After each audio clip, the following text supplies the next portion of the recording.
Chapter with me, Lucy Parsons. Welcome to today's show. Today we're talking about revision notes and what's wrong with them and how to do them better. But before we dive into today's episode, I wanted to tell you about something that's coming up in the very near future that you might be interested in. So because of all the changes to how students are being assessed this year, the Easter holidays have taken on more importance in terms of revision than they usually would. Usually they would be important, but in a normal year, students have exams before and after the May half term. This year I'm anticipating, because the deadline for schools to submit grades on the 18th of June is only 2 weeks after the May half term, schools will logistically need to have finished all assessments before the May half term so that teachers can mark them, and then the schools can work together to determine which students get which grades. This means that all assessments are going to have happened by the May half term. And so students have got this one big opportunity in the Easter holidays to do some revision ready for those assessments, if that's suitable preparation for the type of assessments that your child's school is setting. So because of this, I've decided to run one of my really popular revision Kickstarter workshops on the 20th of March. And this is so that students can build a personalised revision plan that they can use over the Easter holidays, whenever the Easter holidays might be for them. So on the workshop, it's a 2-hour workshop live on Zoom, and it's very interactive and practical. So your young people won't be sitting there for 2 hours just listening to me talk, because that would not be very engaging. What they'll be doing is practical tasks to get them ready for revision. So it's not just information, it's about taking action on creating their personalised revision plan. So what happens on the Revision Kickstarter workshop is that we go through an exercise where students prioritise what to revise in a quick, easy and repeatable way so that they don't get overwhelmed by trying to revise everything.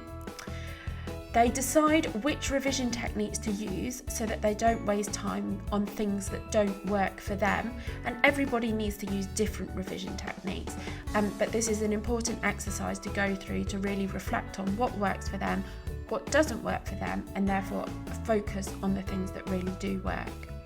And the outcome of this is a personalised and flexible plan for their revision so that they know what they need to get done and when they're going to take a well-earned rest over the Easter holidays, because they will need that rest as well to get through the following 6 weeks of term.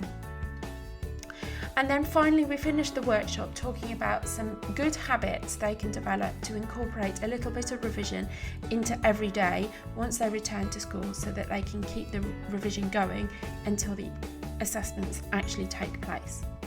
So the Revision Kickstarter is happening on the 20th of March, that's a Saturday, at 1:30 in the afternoon, and we will finish at 3:30. It's live, but if you can't make it live, it will be recorded. And any students between Year 10 and Year 13 are very welcome to come along. Year 11s and Year 13s will hopefully be preparing for their final assessments this year, and Year 10s and Year 12s might choose to take this opportunity to prepare for end of year exams if they're going to have them this year. If you'd like to sign up for this, please go to lifemoreextraordinary.com/revision-kickstarter. That's lifemoreextraordinary.com/revision-kickstarter. Okay, I really hope to see you there. Let's get on with today's show, which is all about revision notes, what's wrong with them and how to do them better.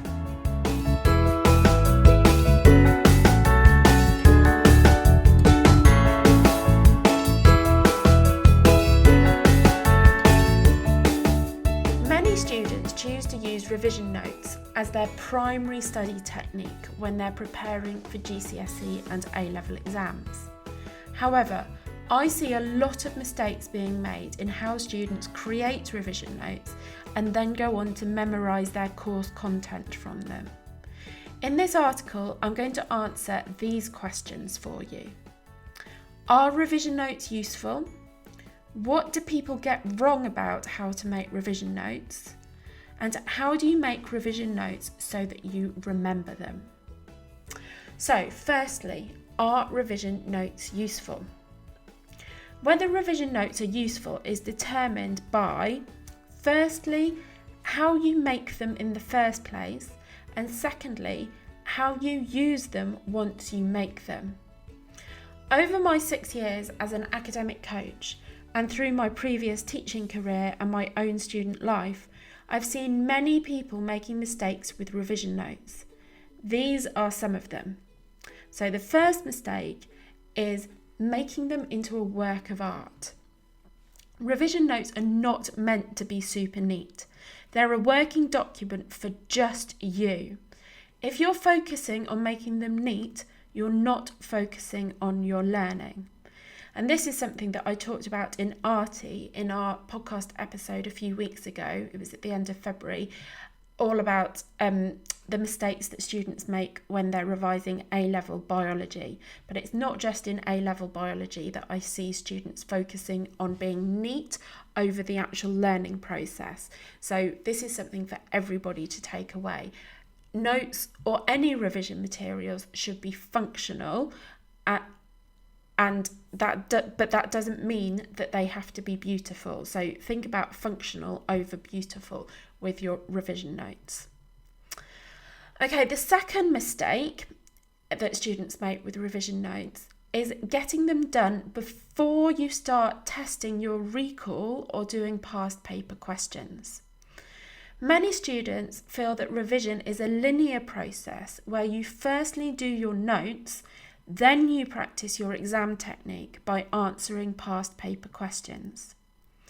Students who do revision in this way invariably struggle to get the grades they deserve in their exams because they really need to be doing the past paper practice and developing those exam skills as they go along. If you leave it till the last minute, those are the students who invariably don't feel they get the grades that they deserve for the effort that they've put into their revision. But what they've done is they've focused on learning the content and being able to remember the content, but they haven't practiced how to communicate that knowledge to the examiner in the language and the style that the examiner needs to see it written for them to be able to award the marks. Okay, the third common mistake that students make with revision notes that make them less useful is focusing on one topic or subject before moving on to a different topic or subject. Now you might think, well, of course you start something and get it done before you move on to the next thing. But this is not how our brains are geared up to memorise. You need to mix things up and spread them out to learn in the most effective way possible. And we'll talk more about how to actually do that in a minute. The final mistake that I've seen people making with revision notes that make them less useful is when I've seen parents creating revision notes for their children. One particular example springs to mind, who the family were members of the Extraordinaries Club.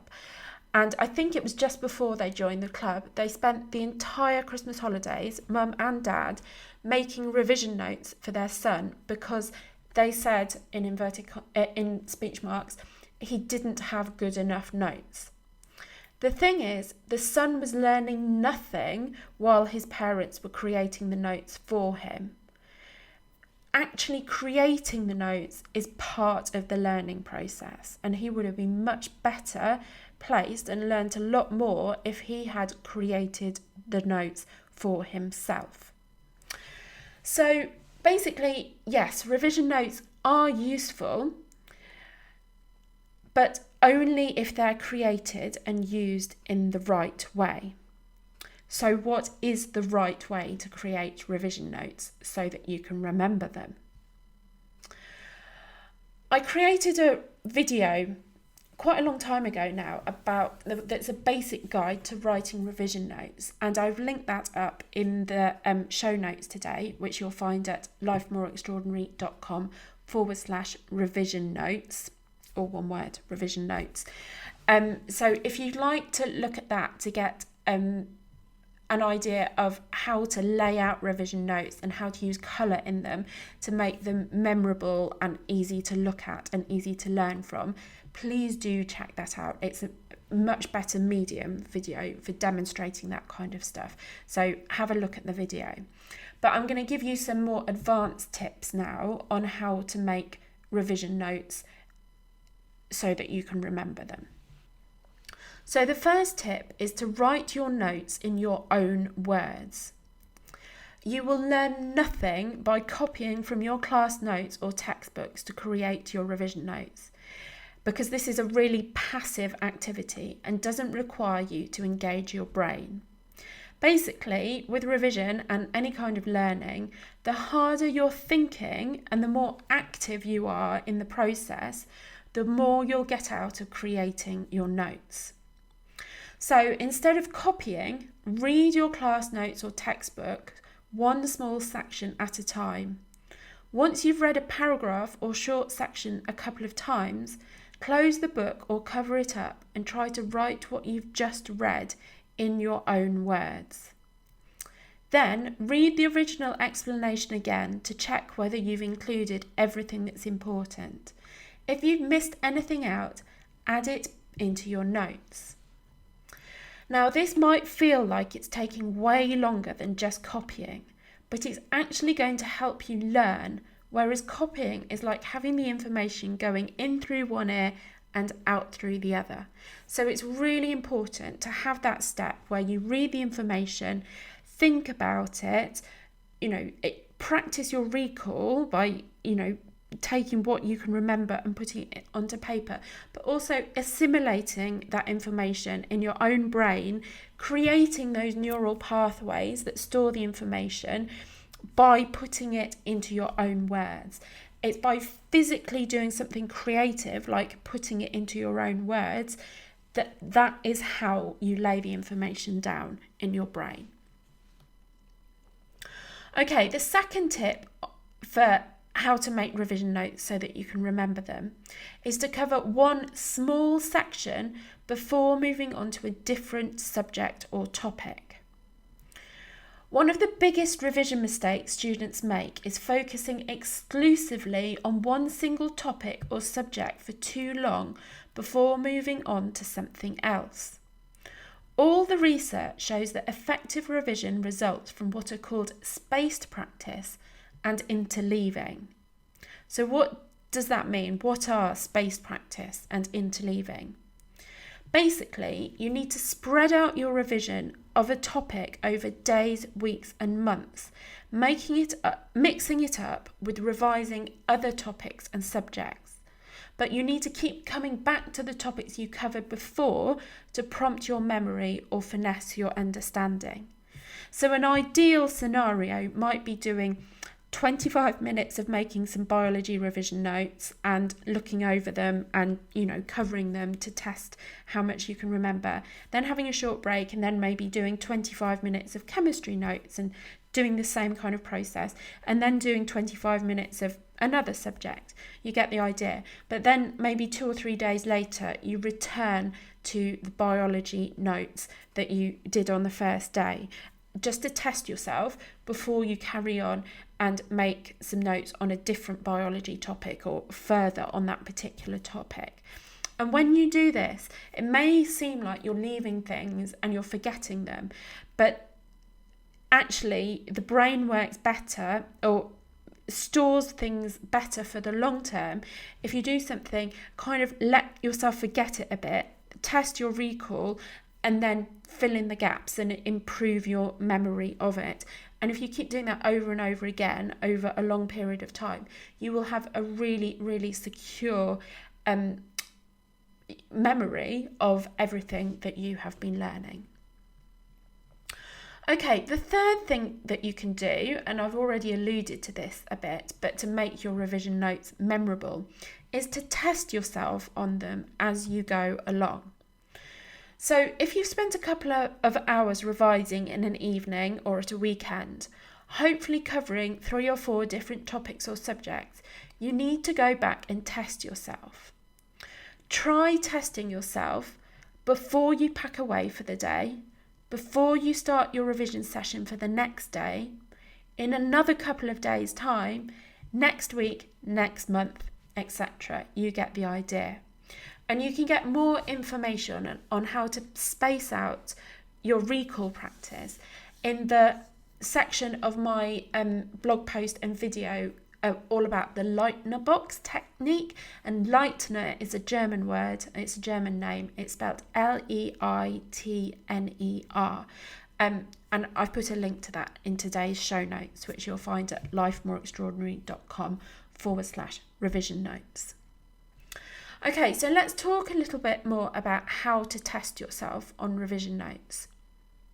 So firstly, cover your notes so you can't see them.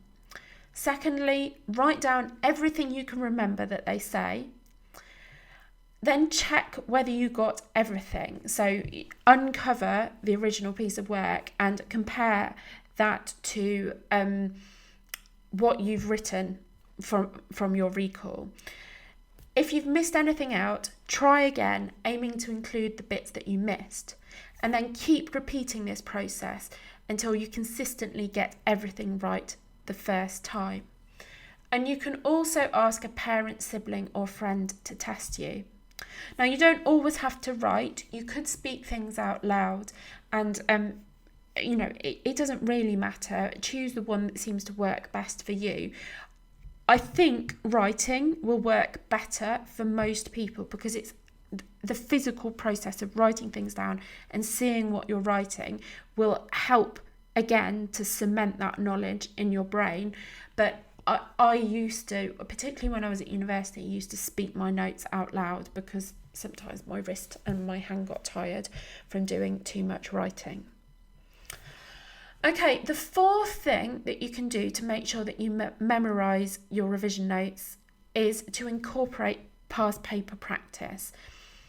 So the whole point of creating revision notes is to help you remember what you need to know to answer exam questions. You will learn a huge amount by doing past papers, such as which definitions exam boards are looking for and which pieces of subject-specific vocabulary the examiner is looking for in order to be able to give you the marks. These are all things you can add to your revision notes as you do past papers. So, if you can see there's a definition that the exam board is looking for in the mark scheme and you've got something slightly different in your notes, I would use the one that you found in the mark scheme.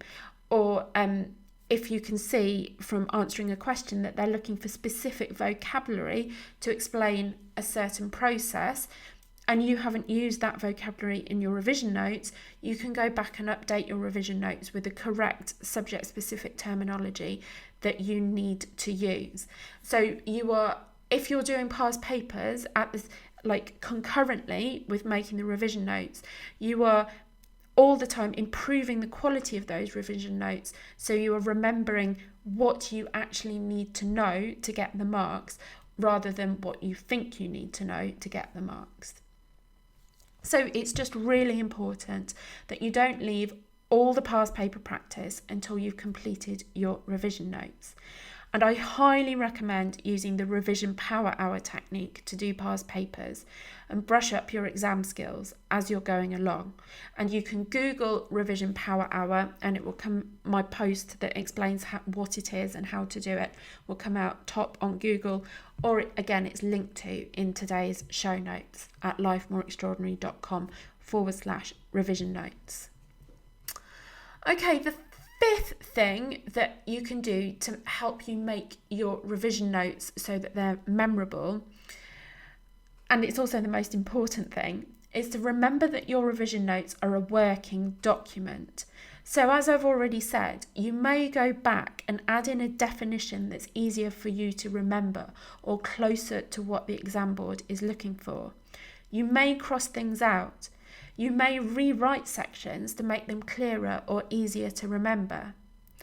The last thing you should be doing with your revision notes is treating them like a sacred work of art, valued for what they look like over and above how useful they are to you as a learning tool. So treat them as a working document, not as this beautiful thing that could be framed. And if you treat them as a working document and you have crossings out and things added in and the corners are a bit curled because the pages have been turned so often, that's a sign to me of good revision notes, because it shows that they're being used and revised as in changed, but also revised as in learned as you're going along. So, are revision notes useful? Yes, as long as you create them and use them in the right way. However, if you're a GCSE student, I would suggest that other revision methods are better at your stage of learning, such as flashcards and mind maps, as they more naturally break down the content you're learning into bite-sized chunks. As you move on to A-Levels, revision notes become more useful as the subject matter is more complex, but remember to use mind maps to explore links between ideas and flashcards to help you learn things off by heart. So I think that's a really important point as well, that nobody should just be using one revision technique. So don't just use revision notes, don't just use flashcards, don't just do past papers. Mix it all up, because different techniques are appropriate to learning different types of information. So a mind map is really good for exploring ideas at a higher level, looking at links and that kind of thing, and thinking about how you might plan essays and arguments. Whereas flashcards are really, really good for you to help you to memorise processes or definitions. Revision notes are kind of a halfway house between the two, in that they can accommodate both, but either of those things are more suitable in many ways for the things I've just said. So I really hope this has been useful for you today in showing you how you can make the process of creating revision notes part of the learning experience, but also how to incorporate really effective memorising strategies and skills practice, like exam technique practice, into your revision process. So it's not all about creating revision notes, and there's huge emphasis on having a complete set of notes, because you're not being marked on your notes, you're being marked on what you produce in the exam, and revision notes created on their own are not sufficient to give you the best outcome possible in the exam. Okay, if you're looking for more support with revision, I'd love to invite you to come along to one of my Revision Kickstarter workshops. At the time of publishing this episode, we've got one happening in just a few days' time on the 20th of March 2021. I've already talked about it at the beginning of the episode, but I really do encourage you to consider it. You'll find links to it in today's show notes, or you can go to lifemoreextraordinary.com/revision notes to find the information. And yeah, it's just a really great form of accountability for students, because they come and sit and they do the stuff they need to do to have their revision plan ready to use. But it's also a great education and a great motivator for them with their revision. You know, many students start the workshop thinking revision is boring and dull and stressful and overwhelming, and they finish the workshop feeling motivated and, like they can do this, and in a much more positive and better place. So I really hope you'll take this opportunity to join me on Saturday the 20th of March, or if you're listening to this in the future, I'm sure there'll be one coming up soon and you'll be able to add your name to the waiting list, so you'll be notified of the next time we are holding one. Thank you so much for listening today. Have a wonderful day and goodbye.